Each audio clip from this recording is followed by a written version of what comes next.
Hey everybody, I'm Dr. K, with Dr. Kareem Samori, and today we're going to discuss the perfect lunge.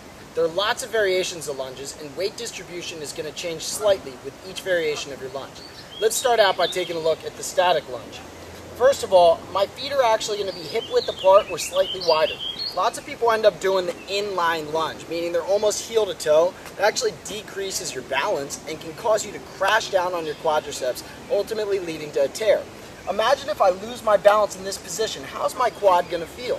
Well, I could easily create a muscle strain that could set me back for weeks. So make sure you're nice and wide. We're not working core stability here. That happens on other exercises like planks, squats, deadlifts, all that kind of stuff. So, in a static lunge or a split squat, depending on the terminology you're familiar with, my feet are hip width apart or slightly wider. I'm on my toes on my back leg, but don't be deceived. I actually have to shift 70% of my weight to my front leg. From here, I'm just going to drop down, emphasizing bending this knee, even though this one goes for the ride, and then push up by squeezing through my glute. So that you've seen that from the other side, same basic principle. I'm going to shift my weight forward into my front heel, and now bend down, emphasizing bending my front knee, even though my back one's going for the ride, and stand up through my front glute. That's the static lunge. I know you're going to be seeing a greater variety of lunge very soon, but let's take a look at how that changes with a reverse lunge. In a reverse lunge, I'm barely going to toe touch on the way back. So I'm just coming down and back, barely putting any pressure on my back foot at all, standing up through my front glute, actually leaving this leg in the air, and then repeating on the next repetition. Key points to emphasize are no trunk rotation unless that's intended in the exercise. You're going to use your obliques for abdominal stabilization, as well as your multifidi, little muscles on your back that actually work to either counter-rotate your spine, or when working symmetrically to backwards bend or stabilize you in the case of a lunge. Now, as I extend back here, I'm naturally going to activate that multifidus a little bit more, so my other one needs to come on to stop me from rotating in that direction. These are your true core muscles. Remember, a lunge isn't just a lunge. It's working your core. It's working the abdominal musculature it takes to be able to sustain and endure any exercise you want to at any weight you want to. Now, abs are a little tighter on the way down, toe touch on the back leg, glute tight on the way up. But here's a little trick that a lot of people don't know.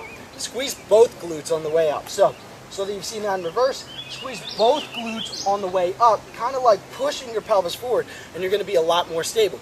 When we get into a front lunge, again, all the weight goes to the front leg, and then you push off. Here's a common mistake. A lot of people's knees jut too far forward when they're lunging, ultimately leading to patellar tendonitis and quadriceps tendon breakdown. By the way, patellar tendon and quadriceps tendon are the exact same thing. But as my tibia translates past my toes, or goes forward past my toes, I actually am translating about 90 to 95% of my body's weight directly on this little tendon right here. So I'm simply going to keep my weight shifted back, keeping that knee back and trying to keep in perfect alignment with my ankle the entire time, and then lunge forward. That's why I recommend you usually start with a reverse lunge when you're learning this stuff. Static lunge is not easy to keep that knee back, and a forward lunge is even harder because my weight shifted in that direction, so I have to control for it and press through my heel. A big secret to a lot of lifting success is learning to distribute your weight in your heel. Ladies and gentlemen, I'm Dr. K, or Dr. Kareem Samori. It's an absolute pleasure to be here with you today in Tyler State Park over here in Bucks County. It's a beautiful water scene, amazing, all the ducks are out, even the little ducklings and everything else, and I thought it'd be the perfect setting to share this information with you. I really hope that you can master the lunge and learn how to take your fitness level to a brand new level. Reach new heights with your fitness level by mastering these single leg or separated movements with hamstring dominance, because that's where a lot of weakness lies. I hope you have a great day.